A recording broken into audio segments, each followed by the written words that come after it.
Ukraine thanked the Western countries for supplying us with the necessary arms and equipment.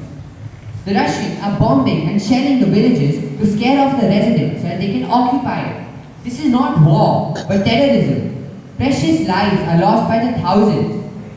We want just punishment for the crimes that are being committed against us, the crimes committed against the dignity of men and women. Even the arms and weapons we are asking for are not to wage war on somebody else's land, but to protect one's homeland against invaders. All of our people are suffering due to the war. People have lost limbs, they have lost families, watched their children burn. We never wanted this tragedy for our people. This is also preventing proper education for the children in Ukraine. Around 3,500 schools were operating online because the parents were afraid of sending their children to school. This year, however, children came to school and the first thing they were taught was where the bomb shelter was and how to get there. The Russians have captured Zaporizhzhia nuclear plant, which is the largest in Europe. Continuous shelling of the area could cause a radiation leak. Russia also accuses us of terrorism when they bomb innocent Ukrainian houses. Our President, Vladimir Zelensky, said that it's too late for negotiations as they're not going to give us our freedom and sovereignty back. And our only option is to take back our land. We will keep fighting as it is our land and our people, and we want freedom. I thank you all for your attention. Once again, I wish you all peace. Glory to Ukraine! I now ask the delegate from Russia to address the Assembly. Thank you, Mr. President. We announced a special military operation on Ukraine to protect people who have been facing humiliation and genocide perpetrated by the Kyiv regime.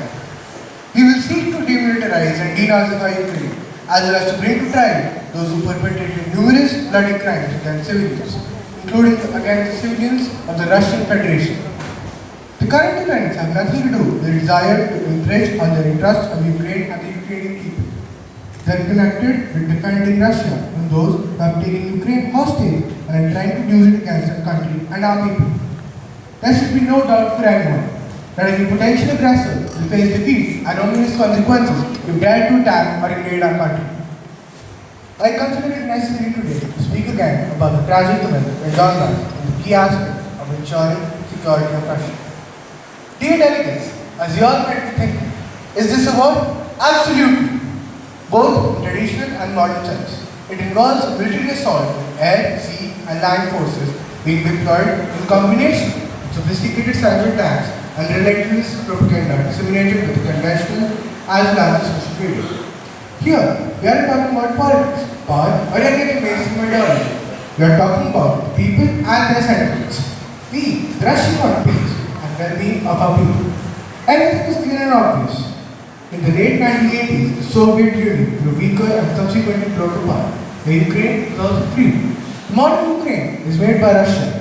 In fact, the East Ukraine comprises of the Russian people striving to come back to Ukraine.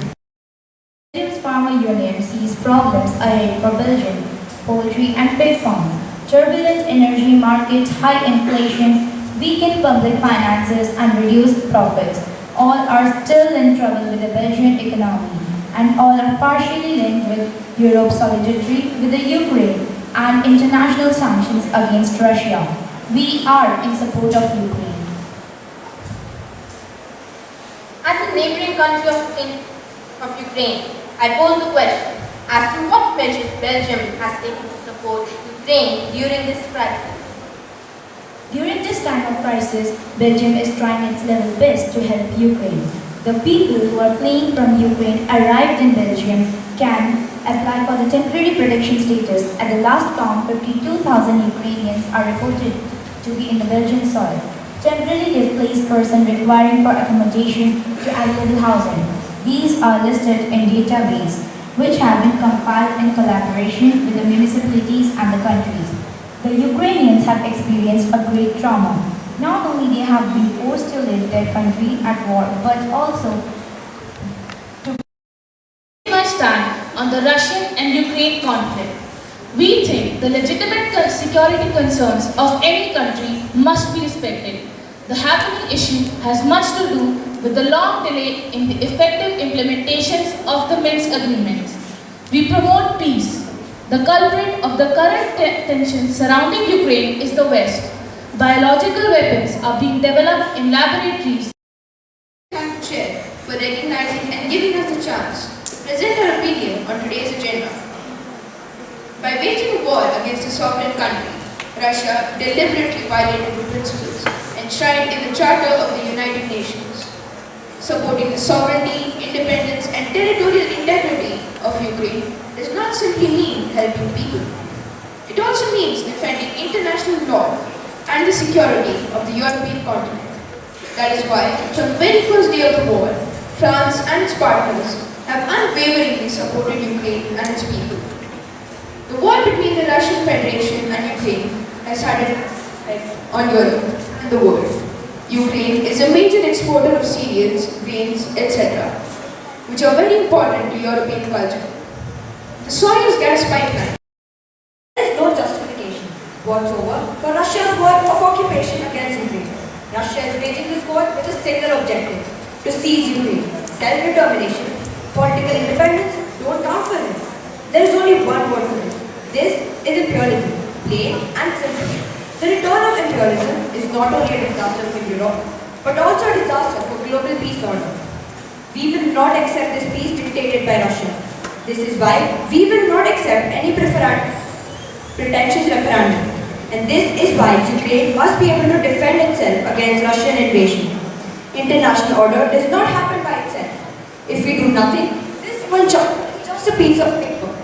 This charter calls upon all of us to uphold its purposes and principles.